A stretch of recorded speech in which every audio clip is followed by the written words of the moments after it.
If there is no notification preview and sound for SMS in your iPhone 16 Pro Max when locked, then let us see what to do. The first thing is go to settings here, go to this option notifications, scroll and open messages application.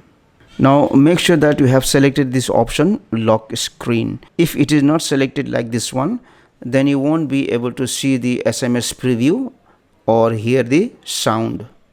So enable this option. The other thing is, if you have connected Apple Watch to your iPhone, then go ahead and open the watch application, go to notifications, scroll down and open messages, go to custom and make sure that you have selected this option notifications off. So in this case you will be receiving notifications only in your phone and not in your Apple Watch.